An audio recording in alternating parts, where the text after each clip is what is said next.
asalaamaaleykum mbokk yi asalaamaaleykum ginnaaw bu ñu sant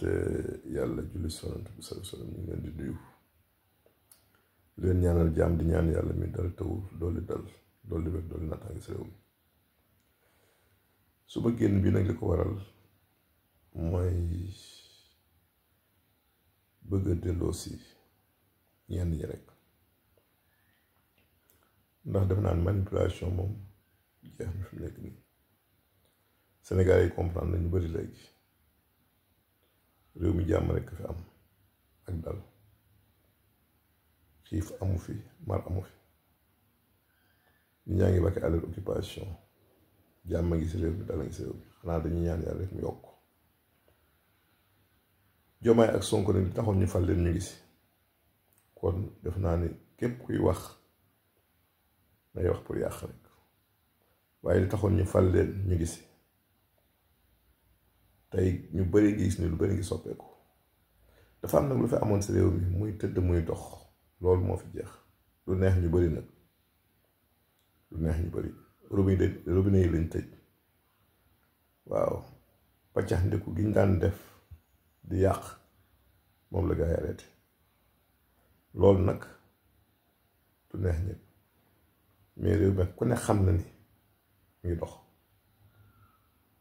ku waxal yàlla rek saaku lay taalaa xam nga ni réew maa ngi soppeeku tey bu dee dund bi maîtriser nañ ko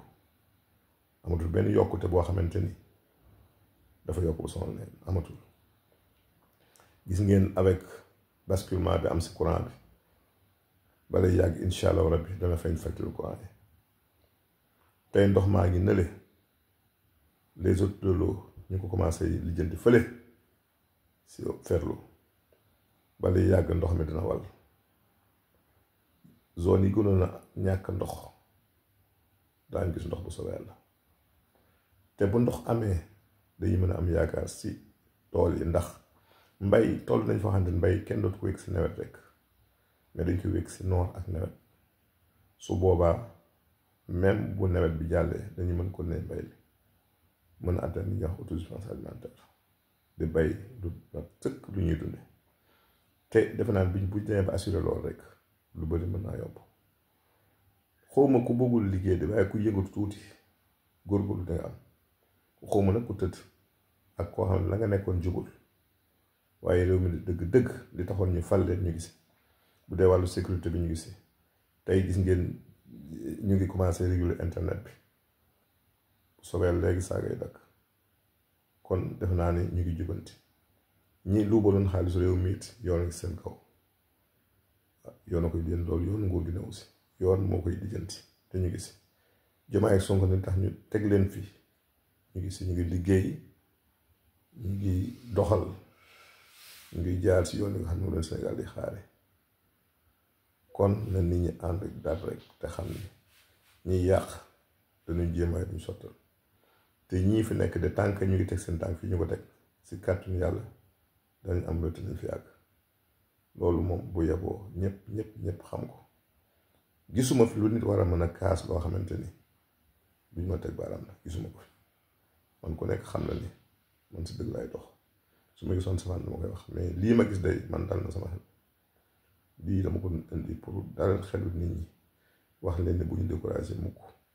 nañ jàpp te la ñu waxoon du dañ incha allah rabbi mais tey xoolal tey ji Matam nga ne ñu fay waaj def usine boo xam ne dafay transformer phosphate def ko engrais mais loolu bu ñu ko amee engrais phosphate dootul génn si réew mi fii lañ koy defaree utiliser ko li ñu jaay ko te loolu lañ doon soxla loolu bu ñuy wax indépendance dëgg économique mooy loolu autonomie bu ñu koy wax mooy loolu mën na dem ba defal sa bopp te tànk yooyu la gars yi jëm courant bi tey yi nañ dem ba tey ji gaz bee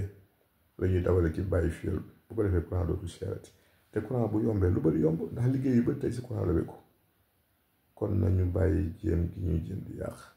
ñii ñu gis yoonu jubbanti nañ defaraat réew mi port bee gis ngeen na mel ñu koy commencé defaraat aéroport gis nga na meloon ñi fa doon liggéey te teguñu woon seen bés ak ñi doon tëdd ñu leen di fay te liggéey ñu dindi nañ si biti te loolu lañ doon def li ma leen di xamal daal mooy jubal mbaa ñu jubbanti rek si kàttanu yàlla kon yàlla yàlla dolli dal dolli jàmm dolli wér si réew mi mais gisuma fi fii loo xamante ni tey li ñu waxoon nit ñi dig leen ñu ngi si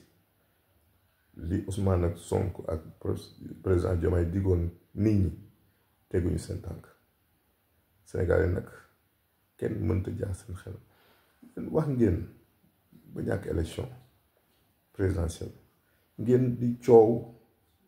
ñu législative yi ñëw mën jaar fan jaaroon ngir yàlla daal leen te bàyyi ñu ñu liggéey